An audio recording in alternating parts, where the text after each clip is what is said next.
Hi guys, I'm Shauni. and I'm Mondi, and we've been married for 12 years now. Yay, we just had an anniversary, and today we are going to talk about they are just downright disrespectful.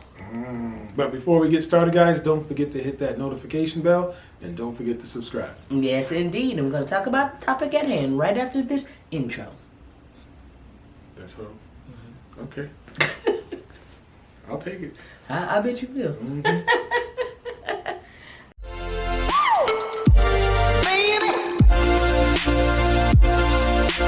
All right, guys, so today, they're so disrespectful.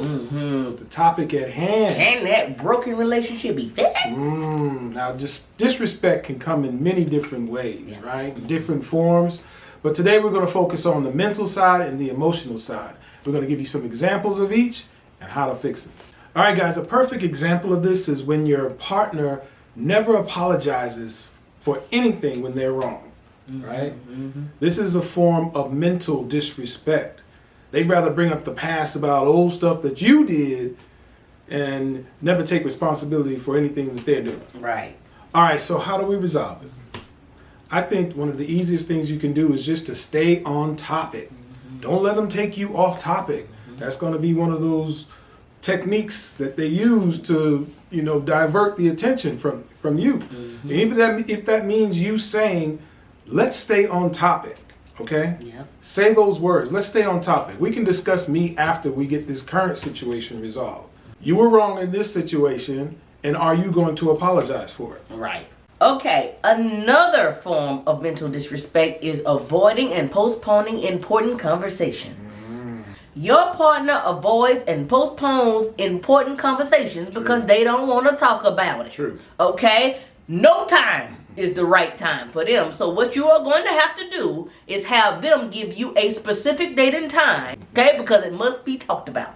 After you have gotten that time from them, email it to them, text them, put it on their calendar, Send a reminder. even record them saying that the date and time they want to talk about it, if you must. Okay? But sometimes there are people that you have to do this with in order to get them out of their ways.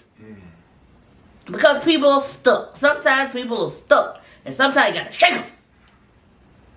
Gotta shake them out of their ways sometimes. You understand what I'm saying?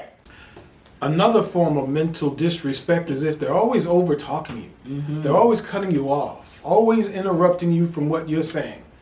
That's like a condescending way of telling you to shut up. Right. What I have to say is more important than what you have to say. Thanks. Okay? But how do you resolve that? You resolve it by, don't let them get away with it. Facts. Call them out on it the minute they do it. Yeah. You have to call them out on it. Say, hey, you're talking over me.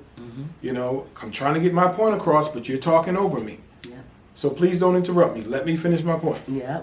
And you don't have to be disrespectful when you do it. Because guess what? When you're disrespectful in the situation, ain't nobody finna listen. Nobody gonna listen to you. Ain't nobody gonna listen to you. Your point is moot at that point. Your point is pointless. Right. Your point is pointless at that point. Right? Because when people get defensive, it's a wrap. They're not gonna hear you. And they're not gonna hear you, and nothing ever will get resolved.